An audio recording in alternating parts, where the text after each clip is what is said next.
welcome you to our post-Cabinet press briefing for this week. Cabinet met yesterday, Tuesday, the 11th of November, 2014. And coming out of that Cabinet meeting, the head of the Presidential Secretariat and Secretary to the Cabinet, Dr. Roger Luncheon, will bring you highlights on a number of matters Cabinet wished to bring to the public's attention through you, the media, after which we will entertain questions on Dr. Luncheon's opening statement and subsequently entertain other questions. I'll hand you over to Dr. Roger Luncheon. Thank you, Kwame, and good morning again, ladies and gentlemen of the media. Cabinet met yesterday on the 11th of November, and arising from that meeting, these are the matters I will be bringing to yours and the public's attention. As usual, contracts, prorogation, the update, NIS data entry and verification project update, squatting and enforcement against squatting,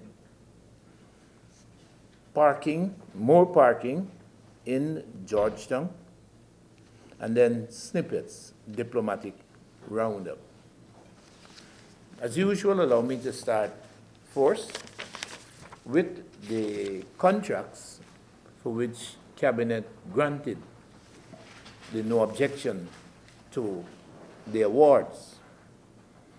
I'll start with the local government, Ministry of Local Government and Regional Development. And this contract, at a cost of $307.6 million Guyana dollars, $307.6 million Guyana dollars, was for the procurement of transportation and land clearing equipment.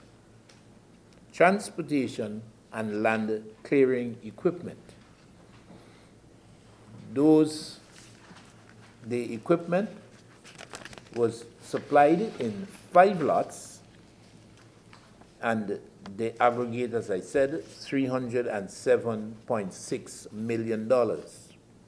I could identify that among the lots, among the equipment procured, were tractors, 45 tractors, 45 trailers, 1 flat trailer, 5 mini excavators, a skid steer loader. Those items were among the equipment procured under this $307.6 million expenditure.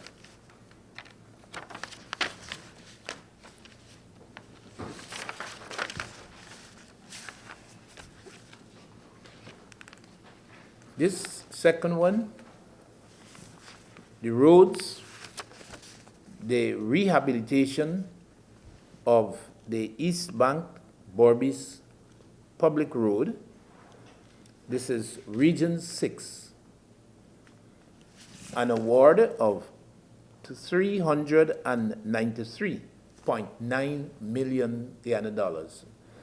$393.9 million Guyana dollars.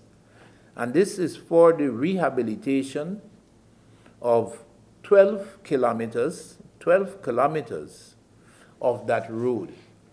And that would be going south from Stanleytown, the more northern segment of that roadway from Stanleytown along the bank of the Borbis River. So the first 12 miles from Stanleytown being rehabilitated at a cost of $393.9 million Guyana dollars. 12 miles or 12 kilometers? 12 kilometers. 12 kilometers. The rehabilitation, we're still here on roads, and we're dealing now with the rehabilitation and construction of miscellaneous roads in Region 4, and that award is for $23.9 million Ghana dollars. $23.9 million Ghana dollars. And lastly, this is the Supreme Court, and in the justice sector, the construction of the Sparendam Magistrate Court, the construction of the Sparendam Magistrate Court, this is Region 4, at the cost of $75.0008 million Ghana dollars. 75 million Ghana dollars for the construction of the Sparendam Magistrate Court, Region 4.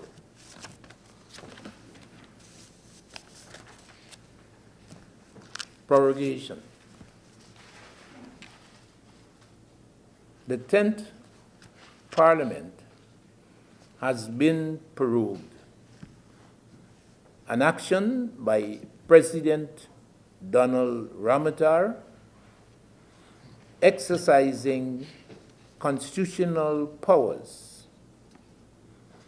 and that act, not unexpectedly, has generated significant polarized reactions among the body politic, maybe even the society at large. The President and his colleagues in the administration have unleashed a media campaign, one designed to explain and to justify his resort to the option of prorogation as opposed to those other options that were on the table on that 10th of November 2014 sitting.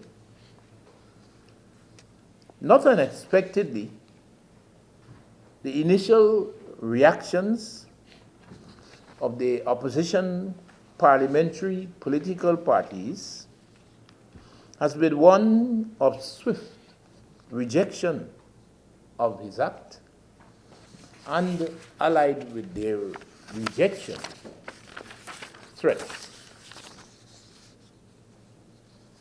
The President insists that he has acted to preserve the life of the 10th Parliament, and specifically to ensure that the 10th Parliament continued its existence and so would continue addressing the outstanding issues of the day.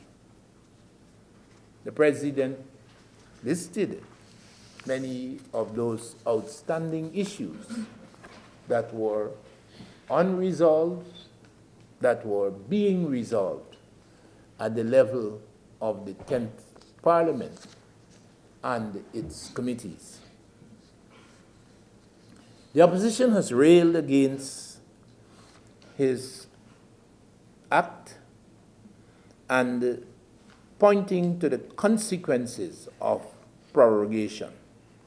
They have claimed primarily that President Ramotar's action has denied parliamentary democracy in Guyana. Armed with his intention and sensitized by the most diligent compilation of the suspicions that have been aired so far by the opposition and others, the President has now recognized the need to put in place the most comprehensive array of specific interventions to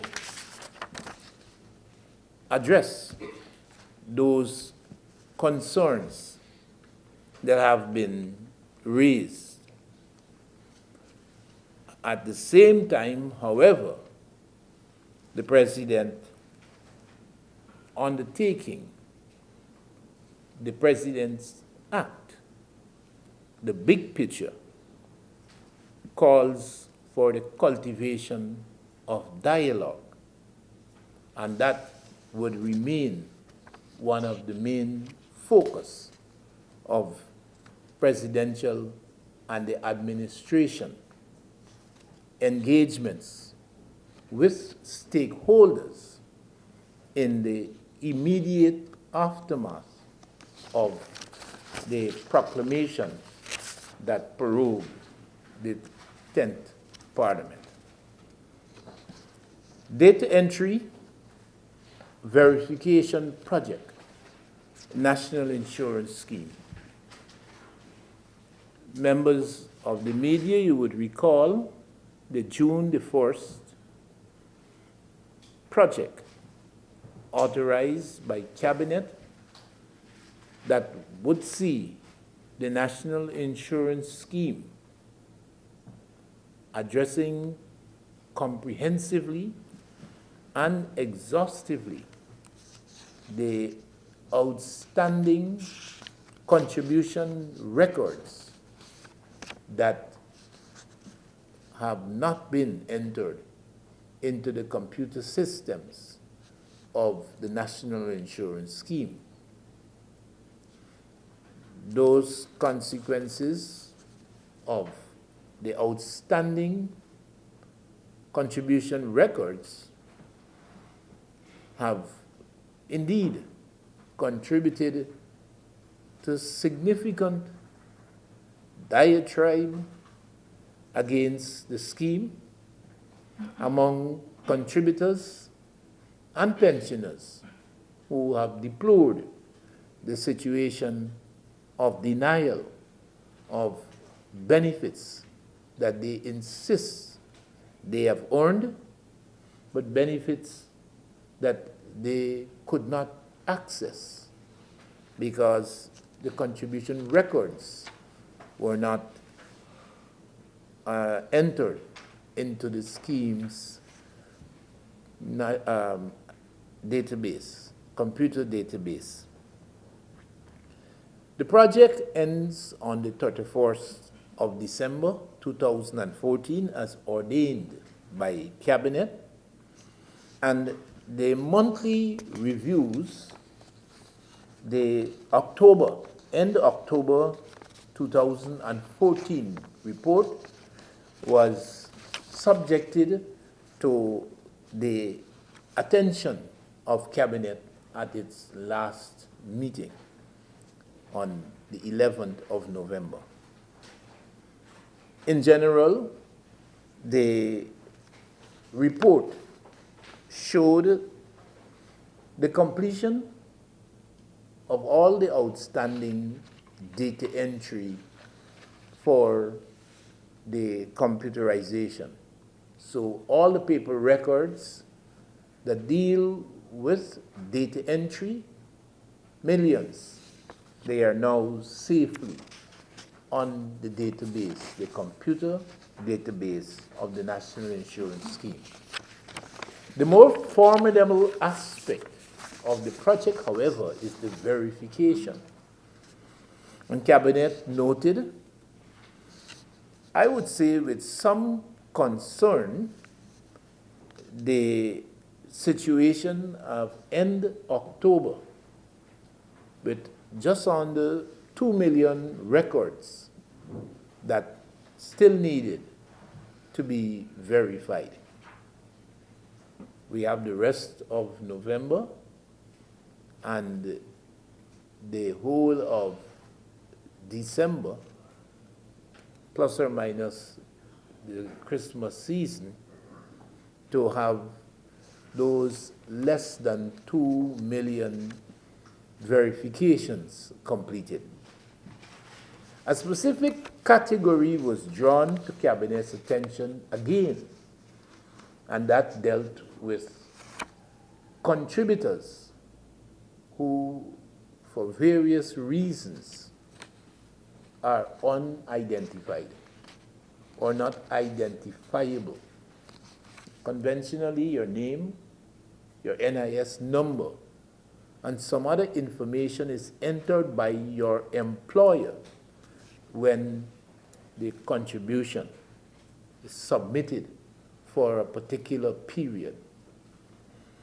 What the scheme has been dealing with is suspense accounts for large numbers, thousands of contributors, whose information identity is lacking.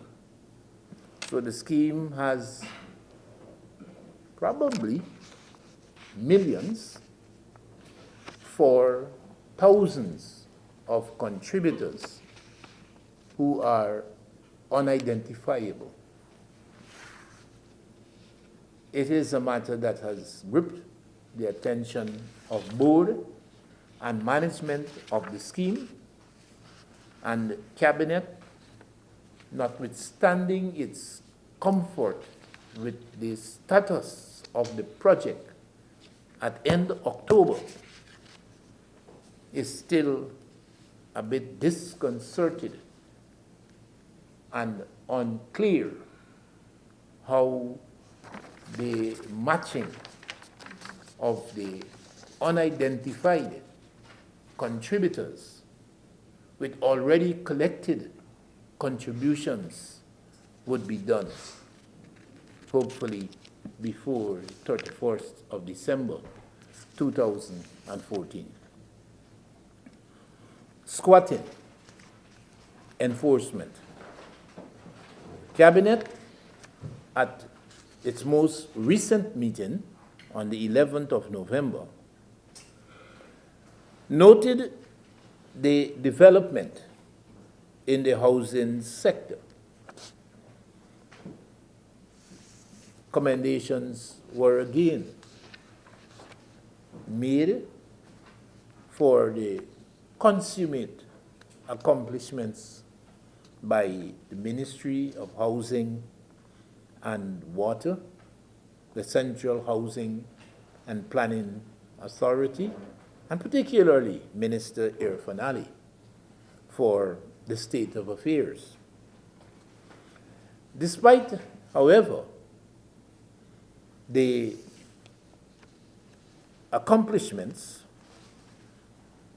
the fact is that squatting has continued, and on the coast in particular, squatting seems to have generated a life of its own.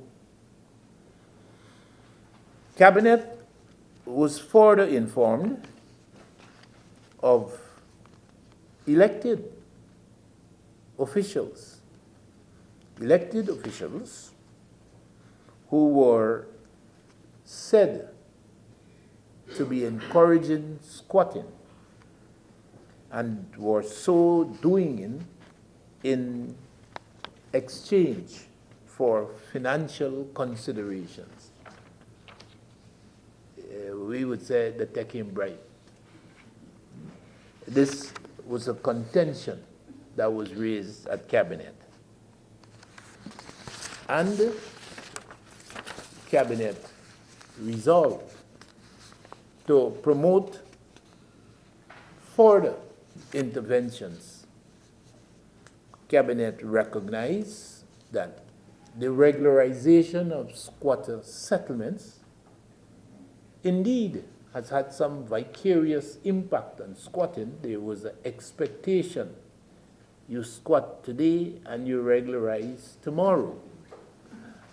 And as I said, vicariously promoted squatting.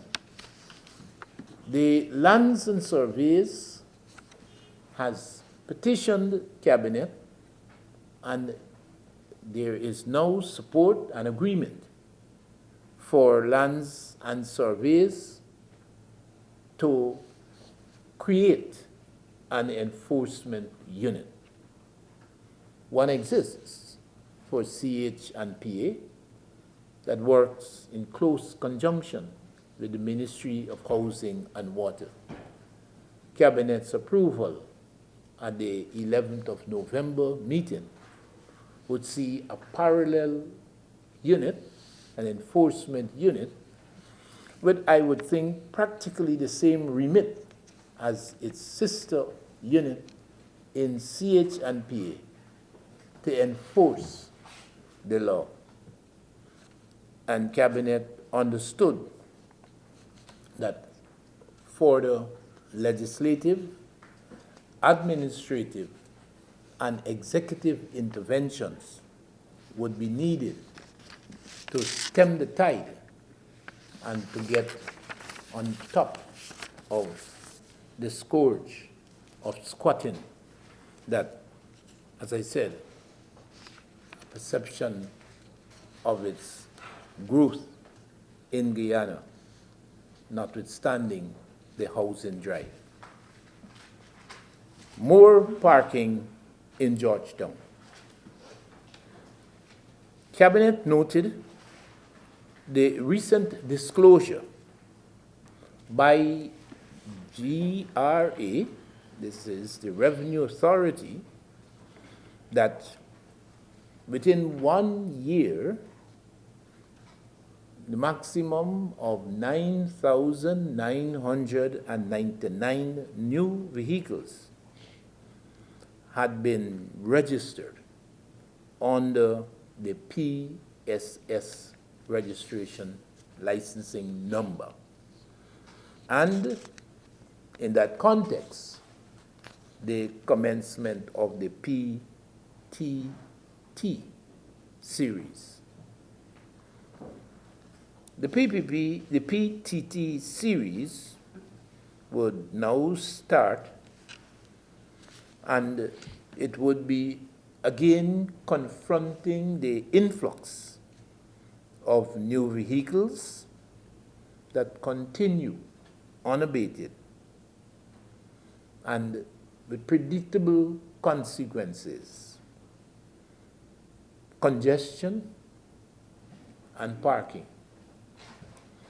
It is in that context that Cabinet has favorably considered the proposal from the Minister of Housing and Water for the non-permanent bridging of more main canals in the city. Non-permanent, essentially to allow its removal for cleaning purposes, dredging purposes, desilting purposes, but at all other times for parking. Immediately, the Avenue of the Republic, South Crowell Street canals were identified for introduction to this initiative. Cabinet's support included a call for the minister to have and to organize public consultations among stakeholders on this initiative. Diplomatic roundup. Cabinet granted its agreement to the appointment of the new High Commissioner from the United Kingdom of Great Britain, Northern Ireland, and His Excellency James Gregory Quinn would now assume the post as High Commissioner of the United Kingdom to the Republic of Guyana, and High Commissioner Quinn would be residing in Georgetown, Guyana. Ladies and gentlemen of the media, those are the matters I wanted to bring to your attention, arising from that November the 11th cabinet meeting. And as Kwame had earlier identified, questions, and as I have instructed, in any order whatsoever, opening statement, topical issues, in any order whatsoever. Thank you, Dr. Luncheon. The opposition has bluntly and firmly stated that they're closing the doors to any sort of talks with the government on the matter of the prorogation. How do you envisage the administration proceeding in light of that position by the opposition? And secondly, your own take. Would a dissolution been unconstitutional had the no confidence motion gone through? All of the options that the president was confronted with were rooted in constitutional provisions. The no confidence motion, prorogation, and his own possible option of dissolution. So voluntary or involuntary dissolution of the 10th Parliament, both were supported by constitutional provision, as was the act of prorogation. I have said publicly, and indeed having had during my career in Guyana in this field similar, if not identical, exposures, disappointments, I have said initially, and the immediate reactions should not be assumed to constitute the permanent and the more mature reactions. And that is a fact all over the world of contention. I'm certain that many of us who sit here, whether it is after more mature judgment, whether it was with the inputs of mediators, whether it was just with the flux of time, have seen original positions altered, original positions abandoned.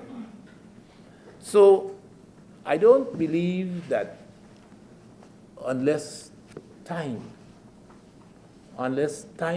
proves otherwise, that these initial reactions that I have labeled not unexpected, these initial reactions should be taken to the bank. I would hesitate. This one I think you could put under the mattress and watch it there. It's not going to accrue interest. I don't believe that in the run-of-the-mill, in the conventional politics of Guyana and this world, that a crisis, and I call this a mini crisis, but I will concede that the hype, the language certainly would have us think we're on the verge of World War III. But I'm willing to recognize that similar circumstances over time have not prevented a reasonable outcome eventually. And I think that's what the 6 months that the drafters of the Constitution included was actually included. I think if prorogation was only for 2 days, then it probably would have hallowed the immediacy of responses. But I feel that our drafters put 6 months because they feel it's a good time for you to contemplate and to be advised and to maturely consider and do all the usual things that we resort to as we rationalize what our eventual position would be. And so, not talking, one would have to concede that, as I said, it is not unexpected. Not unexpected. I think the opposition may feel thwarted in that their option, the one to which their language and their public exhortations suggested that they would have engaged, this is the involuntary dissolution of the 10th Parliament after the passage of a no-confidence motion, that was indeed thwarted by the President's constitutional intervention. Time will tell, Mr. Shibral. Time will tell. Paul? Madam Gina, sir, is there any time frame you're looking at for the issue of putting in additional parking in Georgetown? Any projected time frame, any guesstimate? Well, the minister, as we all know, is a man of action. And the entities in the cluster in his sector are also entities known for their rather avid approach to dealing with Cabinet's instructions. So I believe the public consultations will soon be unleashed.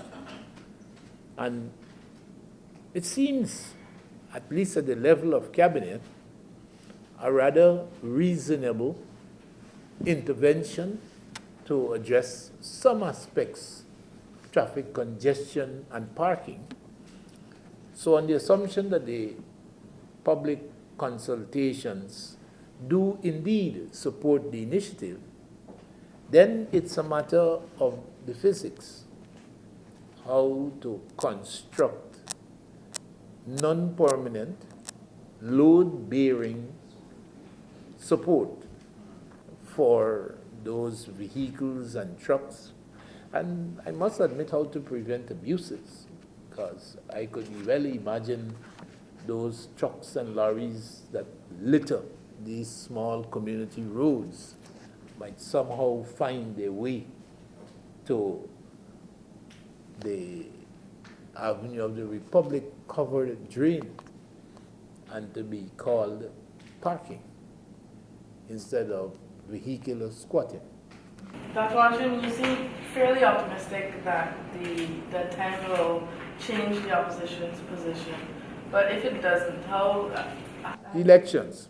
The president is quite categorical. He has absolutely no intention of proroguing and re-proroguing and re-proroguing. He said that on umpteen occasions. He has reassured the Guyanese people and the political opposition. It's like a Dutch axe. Indeed, it can say to the opposition, if we wait out 6 months, then we will get the voluntary dissolution in place of our involuntary dissolution 6 months earlier that we saw. But it is quite clear. Both opposition. Hold on, since it was her question, she needs to follow first then. On the same issue, both opposition parties have said that they're going international. I understand the president They're going what? international with their rejection of the prorogation. The president, I understand, met with the diplomatic reps from the ABC countries yesterday. Can you say what was the outcome? Actually, there were meetings both with the huge, well, maybe not huge, other countries have much larger diplomatic presence, but we met with a pretty large cross-section of diplomatic missions and the donor community here in Guyana on Monday. And then on Tuesday, we had a meeting with what we refer to as the ACB-EU component of the diplomatic community. I think we shared mutual concerns about, one, the act of prorogation, and all parties minimally have conceded, have accepted the constitutionality of the President's Act. Where concerns were mooted, it probably had more to do with the first question you asked. What if? What if? And a lot of them dealt with statements that are being made, that have been made in the height of the immediacy of opposition responses.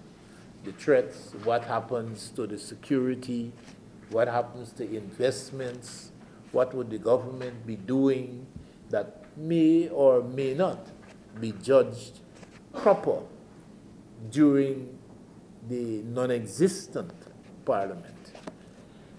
We have sought to provide a context because indeed, had the option of prorogation not been exercised, I don't know if we would have been exposed to a parallel movement to discuss the impact of dissolution, whether voluntary or involuntary. There can be no doubt that the involuntary or voluntary dissolution of Parliament was high on the options, on the list of options from which the President selected prorogation. In essence, if Parliament had not been prorogued, I suspect, and I think most of us would reasonably so suspect, dissolution, either voluntary by the Parliament or involuntarily by the passage of a no confidence motion.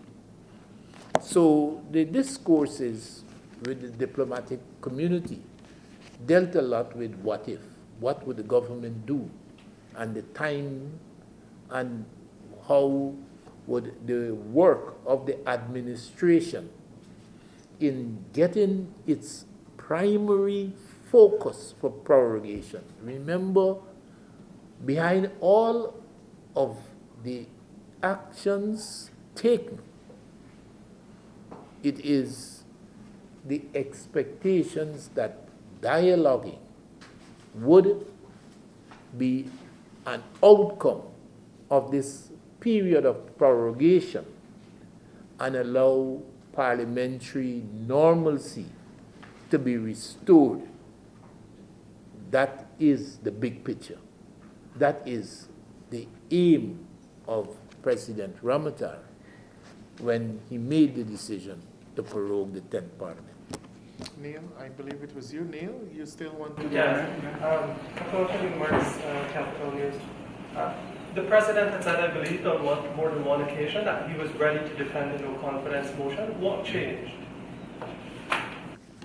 It's a good question. It's a good question.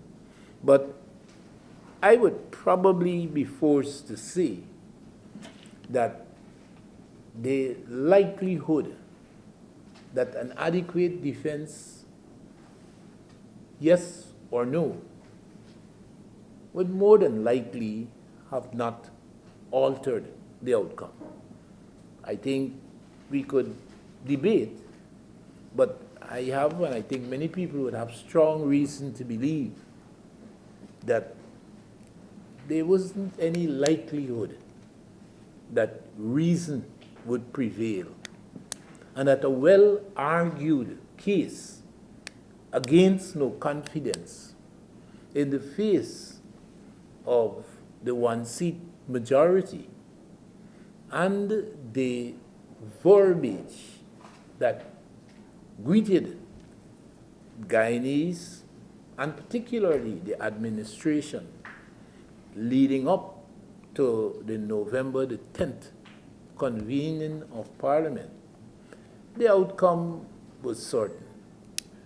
I don't believe that the president was interested in taking that risk, that he might be able to persuade the pharaohs whose hearts had already been hardened. And that is one of the more objective reasons for what you might concede, might be willing to recognize as a move against an earlier contention. I think the bigger picture, though, was what is being lamented, and I think unfairly and prematurely, because if indeed parliamentary normalcy is restored, all of the parliamentary activities can indeed be put back on the parliamentary agenda. It would, of course, be part of the deal that dialogue, successful dialogue, would have to address to have the status quo ante reestablished at the end of a successful dialoguing. And therefore, we wouldn't have lost, Gregory says it, a golden opportunity to end monopoly in the telecommunications sector, to achieve liberalization, to deal with money laundering. There are a whole host of unfinished business that this 10th Parliament has progressed from its initial sitting in 2012, and to irrevocably and irreversibly rub that out. I think it was something that none of us in the administration could have stomached. Not without a fight, not without an additional effort. As the president said, if it ain't possible, so shall it be. But the records must show that the PPP civic administration went the extra mile to ensure that, yes, we did all that was constitutionally possible and all that reasonably could be done to avoid such a situation. The inevitability of dissolution of Parliament on the 10th of November 2014 was a bit too much to stomach. We had Adam and then Marcel. Sir, in your opening statement, you said that the President has recognized the need to put in place the most comprehensive array of specific interventions. Could you identify some of these interventions? Well, the first thing is we must address these.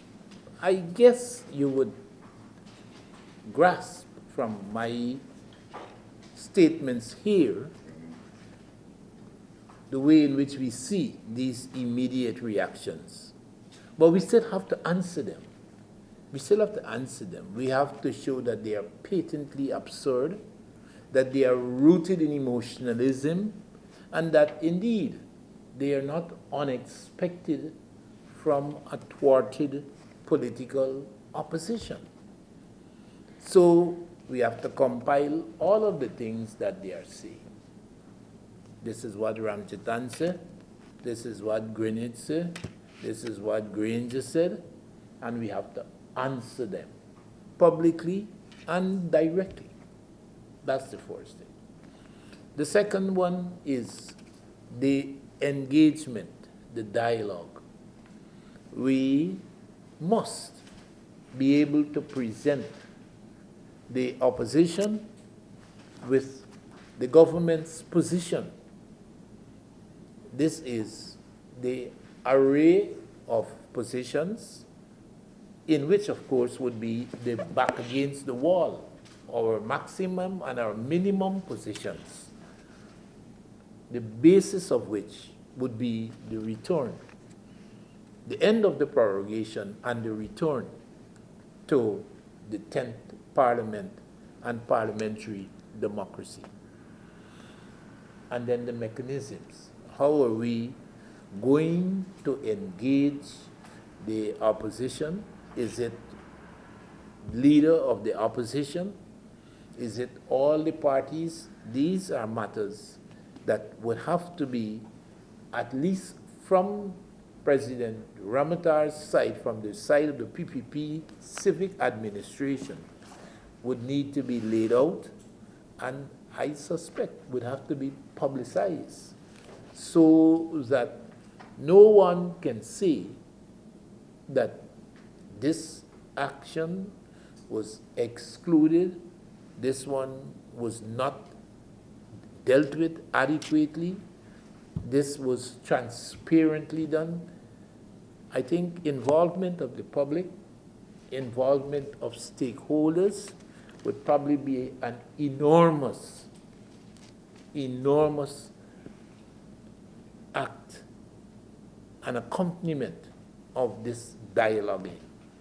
So those interventions, we have grasped the need to work to have them perfected and presented to the public, to the opposition political parties, and to all those who are interested in a successful outcome of dialogue. Dr. Luncheon, Marcel Thomas, Starbuck News. You answered part of the question, but my question specifically asks if government has a periodic evaluation timeline plan for this 6 months. If you go back to the drawing table after 2 months to say these people, they had one, they ain't moving anywhere. We call the elections now at 2 months, or if you wait 3 or 4 over the 6 months, or if you plan to just wait out the 6 months.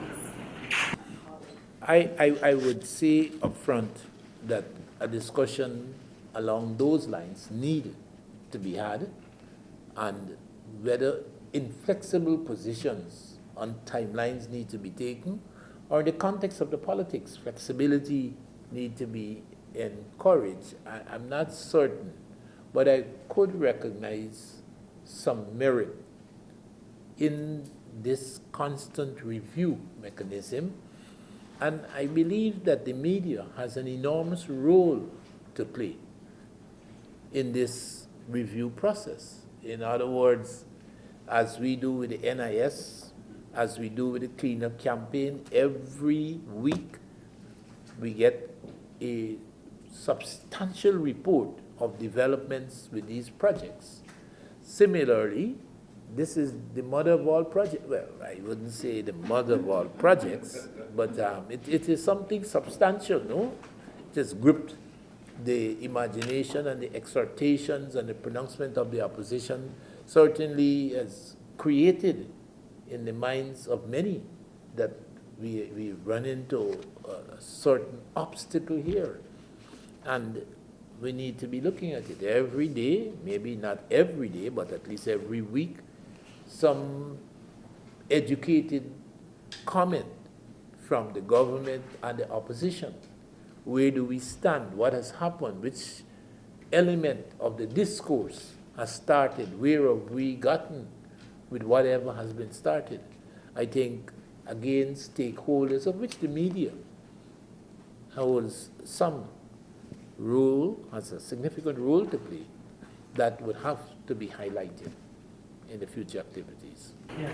And on the parking over canals, when this idea was put to cabinet, was an example of where this was done or used brought up? The minister mentioned other jurisdictions. I do not recall, but he did mention, I don't know if it was in CARICOM or in the developed countries, Latin America, but he did mention that it was done and being done elsewhere. I think he said Jamaica, but I wouldn't be quoted. I shouldn't be quoted. Boats or something? Boats? Boats. I don't know how it is done, you know. I am titillated by the physics because, you know, you pretty much, you know, could you imagine that the whole covered sink and all of them car falling? The British High Commission has a bridge system where their bridges pulled up. No, but I mean, it could be, that could possibly be expanded. That's the first thing that came to my head. Was another option considered, Dr. Roger? To what? To park it? To covering the beautiful canals in Georgetown? I would say I know what the minister proposed was specifically put something that you could move to get the thing clear, and in the meanwhile, people could park on it. Squatters, sir, the issue of squatters. You said that it is becoming rampant despite the best efforts of the authorities and all of this. When can people at least see some action, some positive action that squatting is actually being confronted? They're drivers, and one of the biggest has been usually housing and availability of housing.